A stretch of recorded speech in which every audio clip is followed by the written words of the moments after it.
As governments around the world confront accelerating artificial intelligence, climate pressure, and economic uncertainty, organisers in Dubai today unveiled what they say will be the most ambitious edition yet of the World Government Summit. Set under the theme, Shaping the Future, Governments, the 2026 edition will bring together more than 150 government delegations across a series of high-level forums on artificial intelligence, education, mobility, sustainability, and economic resilience.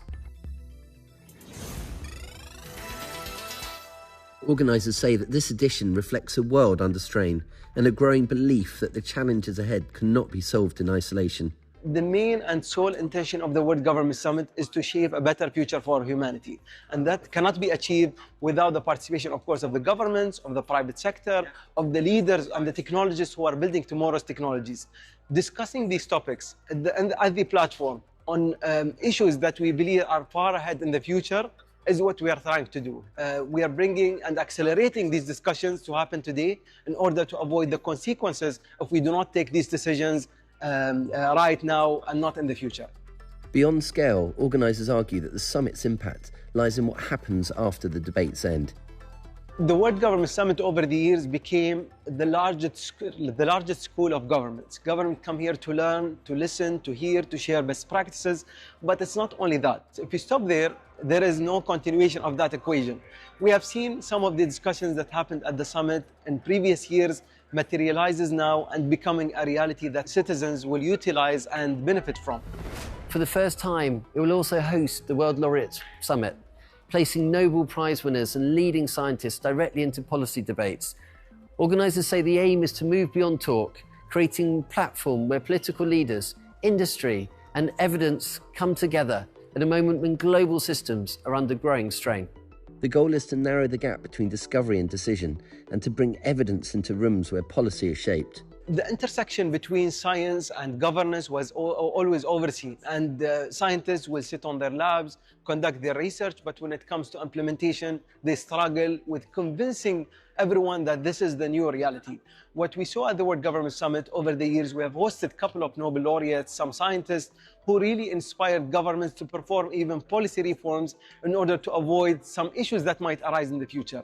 So today, we have decided to partner with the World Laureate Forum, with the World Laureate Association, to convene the largest number of scientists and the recipients of the most prestigious awards, including Turing, Arab Great Minds, Nobel, and other laureates at the World Government Summit to discuss scientific discoveries for the first 2 days, and then the intersection between government and scientists on the third day, which is the first day of the World Government Summit. For the scientists involved, the message they bring is both simple and urgent.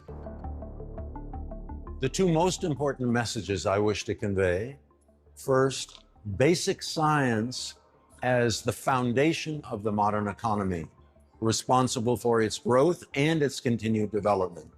The second most important message: it all depends on support from government. We cannot depend on industry or philanthropy. It all depends on support from governments everywhere in the world today. He argues that this is not a conversation for specialists alone. Is the importance of not only governments, not only people in industry, but of the world at large to appreciate the essential nature of basic science. The summit, he says, creates a rare moment of direct access. It is a unique opportunity for scientists to speak directly to policymakers and captains of industry. And that this year, that message will be delivered at an unprecedented scale. So there will be almost 130 of the world's leading scientists who convene to deliver this important message on February 3rd. Leaders will arrive not simply to exchange ideas, but to set direction. The goal is very clear: to leave with decisions, partnerships, and shared frameworks that move beyond ambition and into action, shaping how nations govern, cooperate, and respond to risk. With regional tensions rising and global systems under strain, organisers say that this particular edition comes at a moment when a delay would carry a real cost. In a world defined by volatility and rapid change, this is about more than anticipating the future. It is about deciding how it is built.